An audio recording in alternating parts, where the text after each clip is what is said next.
remained, how can technology actually help? Well, if you look at the Netherlands, you should look at use and acceptance of technology. And if we look at the total population aged 60 years and over, you see that the amount of technology people use is not that much. About 1/3 of the older people use the internet, like Google, to check for health problems and what they can do themselves. About 10% uses wheeled walkers to move around out on the street. It's quite a popular device. Emergency response systems, only 6%. And keeping appointments with your GP, for instance, only 2%. So there's a lot of room for improvement, I guess. But then again, we must also acknowledge the fact that many people are becoming old without any impairments at all. They can survive free of trouble till a high age. So what we've been doing, we identified some gaps in the literature, for instance, in terms of technology acceptance. So we carried out a large systematic review in the year 2014, which was published in the International Journal of Medical Informatics. And we actually concluded that it was very limited evidence in terms of technology acceptance by older people in order to age in place. And many of these studies were actually describing pre-implementation studies like, oh, Mr. Smith, in 1 month time you're going to get an iPad or a tablet computer. How do you feel about that? Well, that's all about speculation. People didn't give proper answers. And there were hardly any post-implementation studies, so where people actually had experiences with new technologies. So what we saw in these pre-implementation studies is the following attitudes. There were many concrete disadvantages mentioned by older people, like, oh, I'm afraid of false alarms. I'm afraid to be a burden on my children. Very concrete, very concise. But the advantages people sort of experience were very abstract, like, oh, I might get some independence in return, or I might feel safe. That's a little vague, not very well described. The general attitude was, oh, that's very nice to have new technologies, but it's not really suitable for me, but maybe my neighbor is willing to use an iPad or a wheeled walker. And what we often forget is that wanting to be independent is not the same as acceptance of new technologies. People don't automatically embrace new technologies because they want to be independent, and that was also an eye-opener for many people involved in this study. Well, to be more precise, we have now commenced a longitudinal field study, which lasts for 4 years in the city of Helmond, where we do home visits. A team of researchers, including this PhD student, is going to the houses of all the people who live in the community, and we start looking at what types of technologies they actually use in order to age in place. And we started out with a group of 50 people, and most of them have still survived. We're in the last round of interviews, and it really tells us a lot about how older people use and embrace new technologies, and that they're not really afraid of new technologies. Many of them have smartphones and all these devices because they want to be in touch with their children or grandchildren who live all around the world. Some of them have family in Australia, and it's a great way to have Skype sessions. So what we see in terms of independence and technology is that we often focus on the first line, being able to care for yourself, not being dependent on others. But independence is also about the freedom to do what you want to do. Nobody telling you what to do, no one bossing you around, and you don't want to feel burdened or obliged towards others, for instance, your children. And that's where the problem sort of starts for the Netherlands. Because number one is what older adults actually want and what is promised by many suppliers of new technologies, like you can care of yourself, you don't have to be dependent on others. But number 2 and 3 are actually often ignored and overlooked. And that's not good from a marketing perspective, because there is so much more to share and tell to the older people on how they can actually get around in life. And of course, number 2 is related to control, and number 3 is related to relationships with others. So what happens to people who can't live out in the community on their own and have to age, or can't age in place? Well, then we have nursing homes, and we say a nursing home should be like home. And this is quite an old nursing home in the Netherlands, which has been retrofitted. This is the old reception desk. But it's not really a reception desk. It's more like a table where you can have coffee and tea and read some magazines. And it feels like home. This is not a anonymous reception desk where you have to knock on the glass and ask for help. It's more like a living room. And that's the way we should do architecture, I guess, in the Netherlands. And one of the main focal points in my work is now how do you create a sense of home in a nursing home, or what are the indicators and the factors that you as architects, so people with a background in healthcare, can apply in nursing homes to make people feel at home. And we do a lot of focus group sessions and creative methodologies. And what we have found that it is more like an equilibrium between heaven and haven. And heaven, of course, is your own little place and spot in the world where you can be yourself, where you can be the one you want to be, the person you want to be. And haven is more like a safe place where you feel secure and where you have all the amenities around you. And the good thing is that we're currently doing a structured review of the sense of home, and there's a lot of things that architects can actually do. 8 indicators amongst the 19 that we have identified. So you can do a great job in creating a great private space or semi-public spaces. If we pay attention to the amount of personal belongings people can bring to a nursing home, then you can actually stimulate the sense of home of people residing in a nursing home. And the outdoor environment does matter. People still want to go outside or want to enjoy the view from a window. And if they can't develop a sense of home. So a sneak preview of the stuff we do in the Netherlands. It's like 4 pictures. The first one is more like a place this is actually a nursing home room where people can do or can bring their own furniture, and there's no one telling them how to decorate their own room. And the main piece of the central focal point of this room is actually the television set. And without a television, people can't feel at home because it's the most cherished possession amongst nursing home residents, because it's the only way of having interaction with the outdoor world. They feel connected. And without a television, forget about it. The one on the top right are 2 green chairs. It's old-fashioned chairs that people bring from their own home. And we have some companies that do the upholstery, and they make it fireproof, incontinence-proof, and then people are allowed to bring their own chair, which looks old-fashioned and familiar, with them to a nursing home. And the other 2 designs you see on the bottom is more like a very modern, very feminine, and very nice kind of indoor architecture. And the other one is more like a reminiscence corner in a nursing home. This is quite typical of Dutch nursing homes. Feels quite home-like, very, very normalized. We have many people with dementia residing in nursing homes, but also in the community, and we are looking at creative ways to engage with them in co-creation sessions, for instance, by making mood boards or collages. And you actually can do a great job in applying creative methodologies, so people with dementia. And by making mood boards, you can actually look what's going on inside of their minds without having to use many words. And when we're doing interviews based on these collages or mood boards, people could actually express how they wanted their interior design to be like. And when we verified with children or with their children, these children actually said, well, what mother has done on this mood board actually matches up with the way she lived in the old days. So if we can retrofit and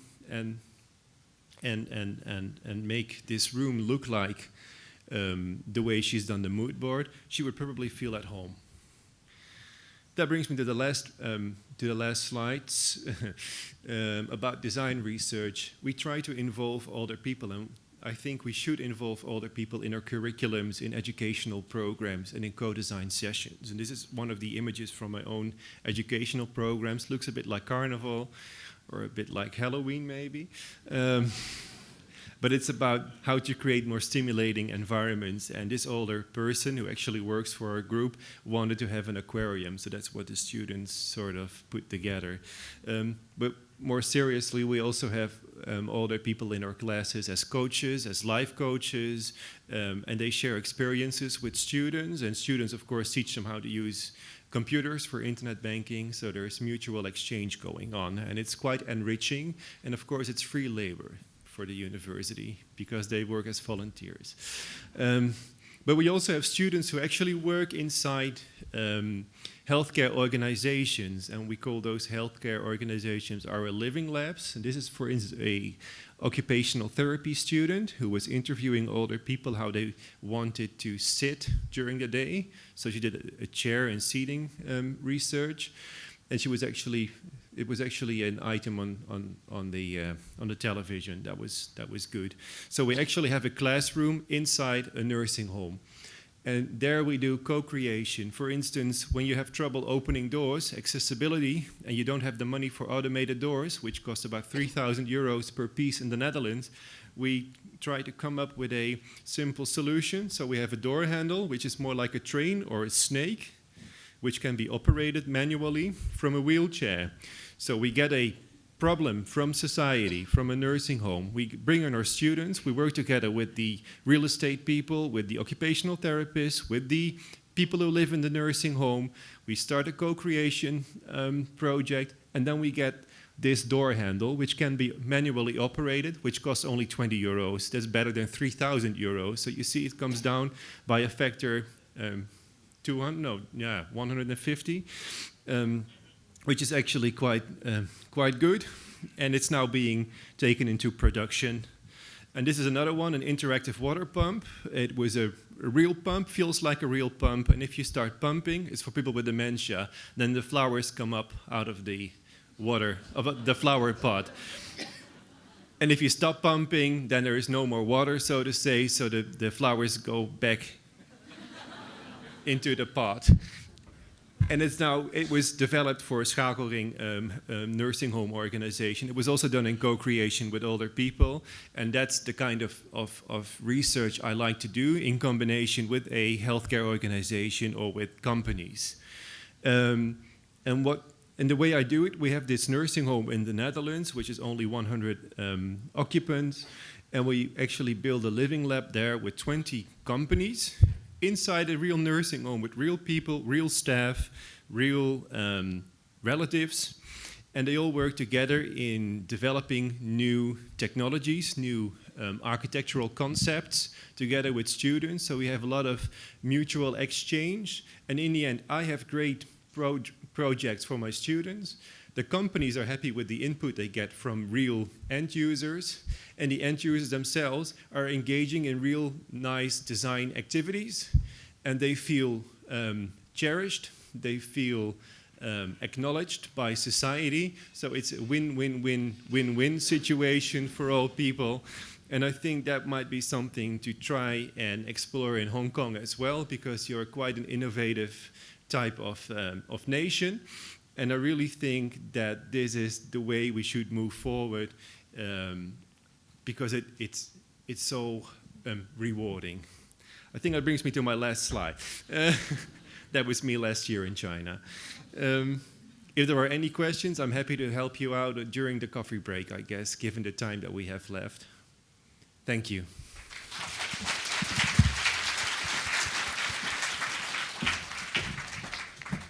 Thank you, Dr. Van Hove. Please take a seat. Thank you. Our next speaker, Ms. Jaquel Reynolds, is the Senior Occupational Therapist of Co-opted Lead in Accessibility and Inclusive Design of the College of Occupational Therapists Specialist Section in Housing in the UK. Her topic is Towards Better Age-Friendly Housing Standards in UK. Ms. Reynolds, please.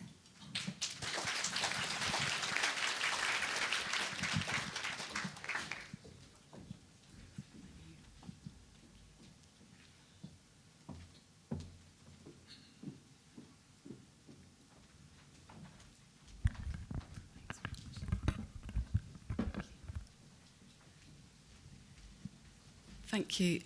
As you said, it's a bit of a long title, Senior OT in Housing, for the College's Specialist Section in Housing in the UK. I've been asked really to provide an overview of the journey that UK has taken in terms of accessible housing for the ageing population. There is a question mark at the end because potentially, certainly in England, it might be a slightly retrograde step as of last month. So just to give you a brief overview, the UK consists of England, Wales, Scotland and Northern Ireland, with a population of about 65 million in total. As you can see, England is by far the largest country, and London, I mean, it has the most cities, with London itself having a population of about 8.5 million, and that's due to grow significantly in the next few years to about 10 million. So, I mean, obviously not on the same scale as Hong Kong, but we are having to build to much higher density, and there's a real shortage of housing supply. And of those 65 million people, over 11 million people are classed as disabled, the majority of whom are over state pension age. And as with many countries around the world, we have a significantly ageing population, particularly over 85 and above. And as we know, with age comes the increased likelihood of disability, but also complex chronic healthcare conditions and dementia. And certainly, again, as with other countries, the UK is providing a lot more design guidance around sensory impairments, particularly visual impairment and dementia. Unfortunately, not all of it is included in the basic guidance, which is much more around physical design. Interestingly, 1 in 3 housing association tenants are over 65, and the majority of older people, as was touched on before, want to remain in their own home. They don't want to move into specialist type housing. The next few slides are a bit of a whistle-stop tour, and I have provided an appendix at the end, but really just to give you a flavour of the momentum of how we got where we did. So the first, in 1961, there was a design standard called Parker Morris Space Standards, and whilst it wasn't specifically aimed at older or disabled people, for the first time it introduced the consideration to space and design and amenity and equipment within a home. So it did inadvertently benefit disabled people. But around 1963, a quite well-known disabled architect called Selwyn Goldsmith, who has produced quite a lot of publications since then, was commissioned by charitable organisations to carry out large evidence-based research with over 280 wheelchair users. I'll touch on a bit later, but they were just self-propelling wheelchair users, so it's quite a limited, although it was a large group, it was quite limited in the sort of ergonomics. But he did look at both the external and internal environment, and he deduced really that you didn't necessarily need a specially designed wheelchair accessible property, but if you had a well laid out, well thought out property, many wheelchair users would manage within that. And in 1970 was something called the Chronically Sick and Disabled Persons Act, and that required planning authorities to consider the needs of the disabled people in their area, their housing needs. And this led to government setting up a group, including Selwyn Goldsmith, to produce housing guidance around that. And really probably the prerequisite to lifetime homes was something called mobility housing. And that applied to general public funded housing, mostly looking at people who were ambulant disabled or part-time wheelchair users, whereas wheelchair housing was much more specialist and seen as such. And again, that led into British standards. And in 1981 was something called the Disabled Persons Act, and it was Year of the Disabled People, and it was really building, the momentum was building up around considering the needs of disabled people to access predominantly public buildings, but latterly dwellings. And there was a group set up in England, although other countries did follow on from that, called the Access Committee for England, who considered access, but predominantly initially to public buildings. But the first building regulation relating to access for disabled people to public buildings was called Part M, and that still stands in its form in terms of dwellings. The Access Committee were then commissioned to further their research, looking at reviewing the mobility standard and coming up with guidance around access to dwellings, not just public buildings. And they came up with a set of criteria that were quite similar to what's now the Lifetime Homes standard. It was hoped that they would be adopted into the revised building regulations, but it was really just a step too far for builders at the time who were just getting to grips with visitability and the sort of traditional British front doorstep. So unfortunately, when the building regs were extended to dwellings, they really just covered visitability, not accessibility or adaptability. So whilst where reasonable you needed level entry, the entrance level toilet was so small that effectively if you're a wheelchair user, you couldn't get in and shut the door behind you. And Scotland and Northern Ireland followed suit. They called it different letters. And another key document to touch on that built on the previous work was something called the British Standard BS 8300, and that's still referred to today, and a lot of the new guidance is based on that because they carried out ergonomic and desk-based CAD studies with about 80 people, but with a really wide range of impairments, and it produced appendices that demonstrated like reach ranges, turning circles, and really demonstrated that you couldn't turn within a 1500 turning circle, even though that's what's been adopted since. That was updated. Also, importantly, it contained guidance on sensory and cognitive impairments, but that wasn't taken forward into Lifetime Homes initially. So in terms of Lifetime Homes, by the 1980s, unfortunately, the Parker Morris Space Standard and council house building had effectively ended with the change of Conservative government. And there was real concern within the charitable and housing professionals about having design that was fit for purpose for the ageing population.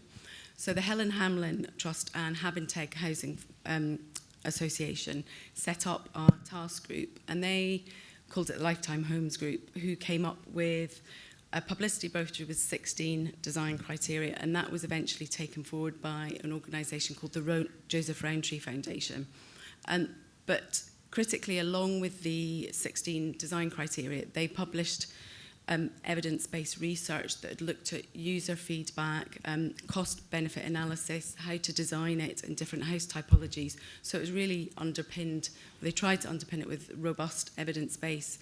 And as you can see, Northern Ireland and then Wales adopted it initially for grant-funded housing and then for all housing association. And the reasoning Northern Ireland gave was to have a universal set of standards that were easily understood and to reduce social exclusion. But also around this time, there was a real move for people to move from institutional care out into the community. So they were having to adapt a lot of properties. But what they were finding is spending all that money on adaptations was effectively not a good use of money because the properties really weren't fit for purpose. So they felt Lifetime Homes was a really good use of resources, and they still now to this day build all their properties to that. And there was similar, Scottish guidance was called different things, it was really very similar and based around Lifetime Homes. By the early 2000s, most planning authorities and particularly large housing association bodies were requiring Lifetime Homes or something similar for public funded properties. And there was quite a major step by the Mayor of London in 2004, who very much promotes the principles of inclusive design and reducing social inclusion.